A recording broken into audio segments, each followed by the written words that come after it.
Guys, umiyak si Mami Ems. Umiyak. Umiyak ka. Ano umiyak ka? Kala mo mag-a-abroad si OA. Paka-OA ako. Kiss mo! Kiss mo! Kiss mo! Kiss mo! Kiss mo! Umiyak. Huwag ka na umiyak. Doon ka na nga. Huwag ka na umiyak. Masaya ka kasi. Anong masaya ako? Makakatakas. Good morning, everyone! Yun. Yun ang intro. Dahil ito nga yung ating unang first day sa trabaho, syempre kailangan natin i-vlog to kasi it's been a while. Ang tagal ko naging tambay. 4 years. 4 years akong umasa sa pagbablog, no? At ito na. Kailangan ko magtrabaho kasi ang mahal. Ang mahal ng therapy ni Asher. Kailangan magparinig kasi baka may mag-sponsor sa atin. Hindi ako kinakabahan. At sa vlog na to, bibigyan ko kayo ng mga tips kung ano nga bang dapat yung gawin tuwing first day nyo sa trabaho. No? Kasi pang ilang trabaho ko na to. Sa loob ng aking 10 years na pagtatrabaho bilang medtech, no? Pang ilang trabaho ko na to. Ang paka-sweet ng asawa ko. Tinan nyo naman, guys, pinaganda ako ng baon. Alam mo, ayokong mag-almusal. Baka yung first impression sa akin ng mga katrabaho ko, si Tae. Baka matae ako sa trabaho agad. First day pa lang.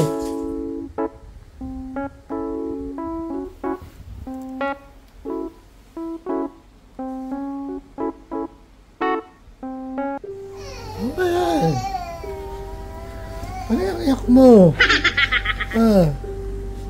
Guys, pagpasensyahan nyo na alam nyo namang super emotional si Mami Ems. Ako iniisip ko kasi si Asher. Hindi na ako makakatulog. Hindi, dapat nga kayo matulog ka ni. Akit ka na kaya? Hindi, naiintindihan ko naman si Mami Ems, guys, kasi siya na yung siya na yung mag-aalaga ngayon.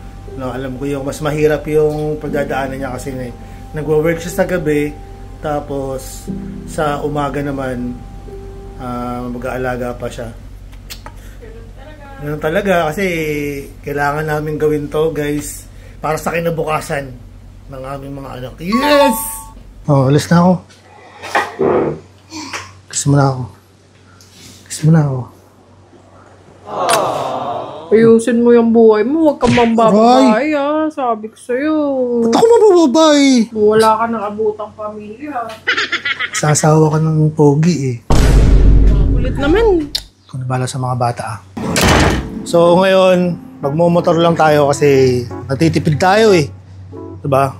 Pero ngayon, pupunta muna tayo sa munisipyo kasi mag-orientation pa tayo. Tapos, may flag ceremony. Ngayon lang ako magpa-flag ceremony sa trabaho. Kasi ngayon lang ako magtatrabaho sa government. Huling flag ceremony ko sa school pa. A few moments later. So, nandito na ako sa munisipyo. Medyo malapit lang to sa amin, guys. First tip natin, no? Pagka first day mo sa trabaho, kailangan early bird ka. So, 7:30 pa lang. Ang flag ceremony ngayon ay 8 AM. So, syempre, kailangan natin magpakita na sipag-sipagan tayo sa first day. Sa second day na kayo malate. Actually, hindi ko pa alam kung saan pupunta. Yung orientation daw sa HR. First time ko lang magtrabaho sa government. No? At kailangan to.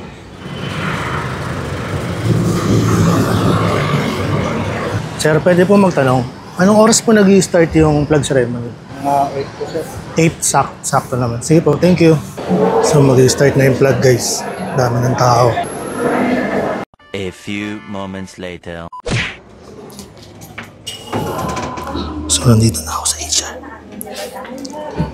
Orientation. Punta kami sa CHO office for orientation. Yung medtech na yung mag-endorse sa'yo ng mga gamit, mamaya pa. May mag-endorse pala. For scheduling. Thank you, sir. Sige po. Ay, No problem. Welcome to the family. thank you so much po. Okay. Yo. Tora. Bye po. Hey. Hello. Pwede po ako Sige po. Isa pa, aling bagang. Thank you, sir. Thank you po. Thank you po. Ingat po. So guys, na-assign tayo sa iba. Sa iba may kawayan. Medyo malayo siya from here. Tapos traffic. Inaantay na daw tayo ng doktor doon. Kanina hindi ako kinakabahan, ngayon parang kinakabahan ako. No? Nakamotor naman tayo. Siguro mga 10 to 15 minutes yung biyahe doon. Ang dami nakakilala sa atin. Siyempre, sikat tayo eh. Tangina, hindi ko alam. Ang tagal ko na sa May Kawayan. Parang 1998 pa kami nandito. Hindi ko alam kung saan yung health center ng iba. So tip number 2, dahil nga pupunta na tayo sa mismong work natin, dapat hindi tayo masyadong feeling close. So nandito na ako guys. Papasok na tayo. So, yun, break time ko ngayon. Kaya pwede tayo mag-video-video. Bawal mag-vlog pagka nagtatrabaho, di ba? Sa mga curious kung ano nga bang ginagawa ng medtech dito sa CHU or sa mga health center, hindi ko alam. Charot.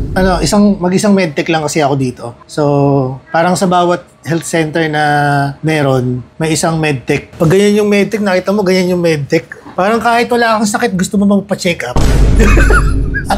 Ngayon, wala pa akong ginagawa kasi endorse pa lang sa akin yung gagawin. Marami pang gagawin dito. Ayusin ko pa dito. So, ito lang ang pwede nyo makita. So, hindi ko pwede pakita sa inyo yung aking workplace. Pero ito, desk ko to. Tip number 4, pagbabago ka sa trabaho, kailangan hindi ka Jollibee. Diba? Kailangan hindi ka bida-bida. Mahirap magbida-bida, dapat hindi ka bida-bida. So, dapat chill ka lang para makita nila, baka mapanood na mga katrabaho ko. No, pinagdadasal ko talaga ito eh. Tuwing bago ako sa trabaho, pinagdadasal ko lagi na sana yung magiging mga katrabaho ko, mga mababait. At thank you Lord, mababait sila, mga kalog.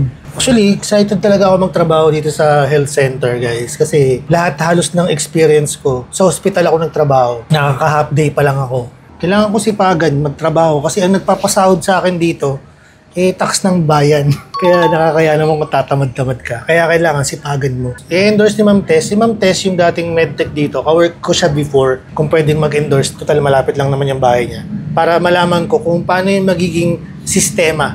Pero hindi ko alam kung paano ba yung tamang sistema. Problema ko lang, dahil bagong work to. Usually kasi sa mga hospital, may endorsement talaga. And kung tatanungin niyo ako, kung anong first impression ko sa aking work, exciting. Feeling ko exciting talaga kasi mga pasyente ko ngayon, hindi sila katulad before kasi usually pagka sa private ka talaga, di ba, may mahalang bayad. Dito kasi libre, no? Advice ko sa inyo guys, bilang isang healthcare worker na nagtatrabaho sa gobyerno. Yes! Iba yung feeling. Gusto ko sabihin sa inyo na guys, libre po magpa-check up sa mga health center. Mababait po ang mga doktor dyan, mababait po ang mga nurse, at mga gwapong mga medtech. Libre ba ang HIV screening? No? Kung okay lang ba mag-walk-in? Lahat yan lilinawin ko sa mga susunod para mabigyan kayo ng tamang knowledge, no? Ng tamang information kung ano ba ang pwede nyong gawin pag nasa health center kayo. No? Pero ito lang masasabi ko sa inyo guys, libre ang lab test, libre ang check-up, libre ang mga gamot. Hindi ko po kabisado kung ano yung mga gamot na pwede nyong makuha dito sa health center. Pero karamihan po, mga high blood, sa sugar, alam ko meron sila dito. Libre yan guys. Libre rin yung mga bakuna dito guys. Possible pag na-endorse na sa akin kung ano yung gagawin, fully operational. So, meron na pong medtech ulit sa health center. Ang pinakagwapong medtech po na si Mighty Mike ay nandito na ngayon. May iba ako guys. Kanina, kinamusta ko si Emily kung kumain na ba sila. Ang kinaganda lang kasi, nagpalagay kami ng CCTV sa taas tsaka sa baba. Ang ganda pala nung gano'n kasi nakikita ko sila kung anong ginagawa nila. Medyo nakakalungkot lang kasi nga nasanay ako for almost 5 years na hindi ako nag-work, na magkasama lang kami. Parang may separation anxiety nga eh. Para sa kinabukasan ng pamilya natin to. Yes! Heart, alam mo sa totoo lang Heart, namimiss na kita. Pag napanood mo tong vlog na to, first day pa lang to Heart. Parang naiiyak na naman ako. Parang naiiyak na naman tuloy ako. First day pa lang to, kalahating araw pa lang tayo hindi nagkakasama. Parang gigigil na ako. Pag uwi ko mamaya, gigigil ako sa'yo. Ang pinaka-purpose lang naman kung ba't ko gustong i-vlog to, para makita nyo kung ano yung ginagawa ng mga medtech, kung ano yung mga impormasyon na pwede nyo matutunan. No? Pucha, magiging na ako, educational. Pucha, magiging educational na pala yung content ko. Hindi talaga tayo pwede mag-vlog during work hours. Kasi nga, hanggat maaari, bawal natin i-vlog. especially yung mga pasyente kasi nga privacy nila yon. So, uwian na guys, alas 5 na. So, pwede na mag-video ulit at magta-time out lang ako. Walang vlog, hi vlog. Hi vlog! So guys, pauwi na tayo. Sinig ba ako? I miss you guys. I miss you mga baby. Hindi mo ba ako kakamustahin? Bakit? Ako, hindi mo ba ako kakamustahin? Namiss kita. Gusto mo nga ako. Pagod ako. Kakaya. Kamusta ang first day na solo mo ang pag-aalaga? I'm speechless. Kamusta ang first day of work? Okay naman, all goods. Na dinig ang prayers ni Mighty Mike na magkaroon ng good environment. Pero sa totoo lang, nakakamiss agad maging tambay.